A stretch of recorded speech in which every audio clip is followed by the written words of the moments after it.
వ్రతశాల ఇది నా యేసు నివసించశాల.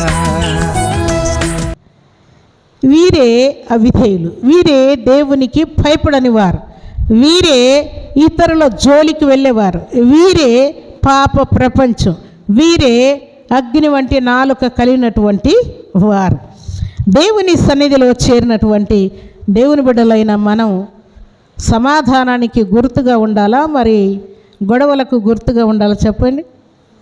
దేనికి గుర్తుగా ఉండాలి? మనం సమాధానానికి గుర్తుగా ఉండాలి, సమస్యలకు గుర్తుగా మనం ఉండకూడదు.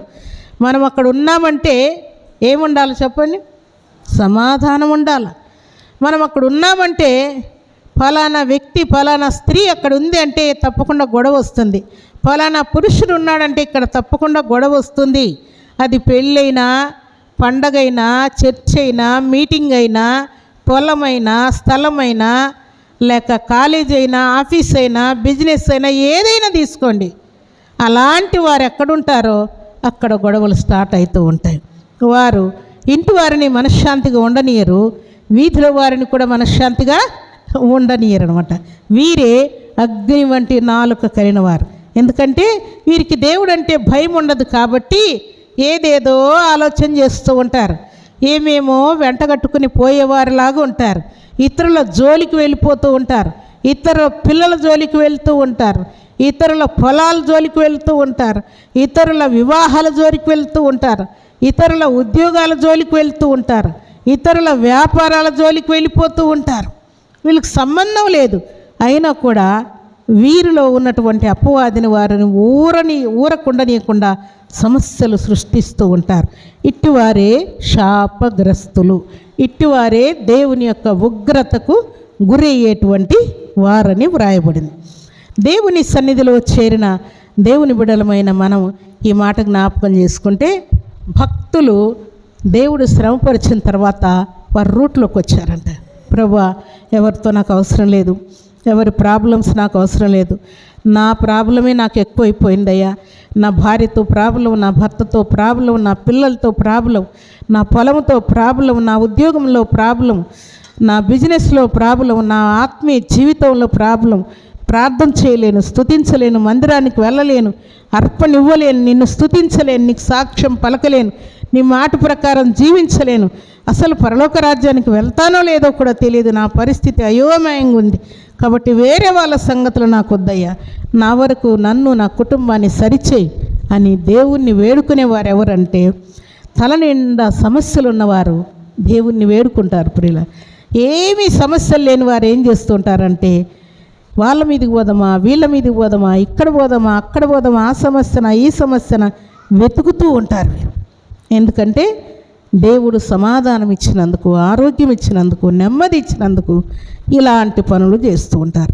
ఇట్టి వారికి దేవుడు కఠినమైన శిక్షలు పెట్టి ఉన్నానని దేవుడు జ్ఞాపకం చేస్తున్నాడు. శ్రమ వస్తే ఏం చేస్తాం? అణిగిమణిగి ఉంటాయి. ఎవరితో నాకు అవసరం లేదు, నా ప్రాబ్లమే నాకు ఎక్కువైపోయింది, నా కుమారుడిదే నాకు ఎక్కువైపోయింది, నా కోడలిదే నాకు ఎక్కువైపోయింది, నా కుమార్తెది ఆ భర్తదే నాకు ఎక్కువైపోయింది, నాకే ఆరోగ్యం సరిగలేదు, నా భార్య ప్రాబ్లమే ఎక్కువైంది, నా భర్త ప్రాబ్లమే ఎక్కువైపోయింది, నా పొలంలో పరిస్థితి బాగాలేదు. ఇలాగున తల మీద మనకు చిక్కు సమస్యలు మన మీదకి వచ్చినప్పుడు వేరే వాళ్ళ జోలికి పోకుండా ఉంటాం. అందుకని దేవుడు ఒక సమస్య పోయేసరికి ఇంకో సమస్య మన నెత్తి మీద పెడుతూ ఉంటాడు. ఎందుకంటే మనం సమస్య లేకపోతే మనం అస్సలు మాట వినే ప్రసక్తే లేదు. నిన్ననే దేవుని దగ్గర ఏడ్చుంటాం, ఈరోజు రెచ్చిపోతాం అంతే. నిన్నే దేవుని దగ్గర ఏడవడం, మరి ఈరోజు రెచ్చిపోవడం. ఇది గర్వ హృదయులకు సాదృశ్యం. అయితే భక్తుడైనటువంటి దావీదు శ్రమ పొందిన తర్వాత దేవుని దగ్గర ఏమంటాడు చెప్పండి? కీర్తనల గ్రంథం 119వ అధ్యాయం 67వ వచనం చదువుకుంటే, శ్రమ కలుగక మునుపు త్రోవ విడిచితిని, ఇప్పుడు నీ వాక్యమును అనుసరించి నడుచుకొనుచున్నాను. శ్రమ కలుగక మునుపు దేవుని యొక్క త్రోవను, దేవుని యొక్క వాక్యాన్ని, దేవుని యొక్క సంగతులు అన్నీ విడిచిపెట్టేశా అంట. ఇప్పుడు శ్రమ రాగానే, దేవా నువ్వేం చెప్తే అదే చేస్తానయ్యా, నీ మాట కాకుండా వేరే మాట వద్దయ్యా అని అంటూ ఉన్నాడు.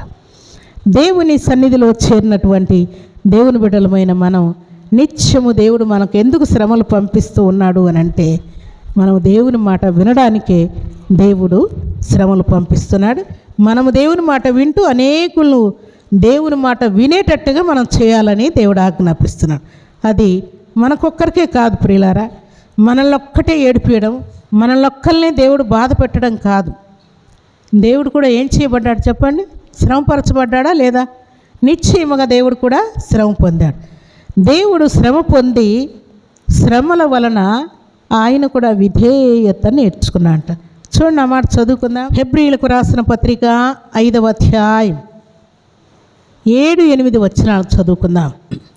శరీరధారి అయి ఉన్న దినములలో మహారోదనతోనూ కన్నీళ్లతోనూ తన్ను మరణము నుండి రక్షింపగలవానికి ప్రార్థనలు యాచనలు సమర్పించి భయభక్తులు కలిగి ఉన్నందున ఆయన అంగీకరింపబడెను. ఆయన కుమారుడై ఉండియు తాను పొందిన శ్రమల వలన విధేయతను నేర్చుకొనెను. శ్రమములో చేరిన ప్రధాన యాజకుడని దేవుని చేత పిలువబడి తనకు విధేయులైన వారందరికీ నిత్య రక్షణకు కారకుడాయెను. దేవునికి స్తోత్రములు కలుగునుగాక, దేవునికి మహిమ కలుగునుగాక. మన ప్రియరక్షకుడే శ్రమల వలన ఏం నేర్చుకున్నాడు? విధేయత నేర్చుకున్నాడు. విధేయత నేర్చుకొని తండ్రికి లోబడి సిలువను అప్పగించినప్పుడు విధేయత కలిగి తల వంచి సిలువను భరించాడు. అలాగే దేవుని సన్నిధిలో చేరిన మనం కూడా ఆయన ఎలాగున తండ్రికి లోబడి విధేయత నేర్చుకున్నాడో మనము కూడా అట్టి విధేయతను నేర్చుకొని దేవునికి ఇష్టలమై యోగ్యులమై వర్ధిల్లాలని దేవుడు కోరుకుంటూ ఉన్నాడు. మీరందరూ కూడా అట్టి విశ్వాసంతో సాగిపోతూ దేవుని సన్నిధిలో సాక్ష్యం పలకడానికి తీర్మానం చేసుకొని దేవుడు మిమ్మల్ని గెలిపించబోతూ ఉన్నాడు. అలాంటి కృపా భాగ్యం సర్వశక్తిమంతుడైనటువంటి దేవాతి దేవుడు సర్వసమృద్ధిగా మనందరికీ అనుగ్రహించి ఆయన కృపలో వర్ధిల్ల చేసి దీవించి మెట్టుకు 30 60 100 ఆశీర్వదించి వర్ధిల్ల చేయునుగాక. ఆమేన్.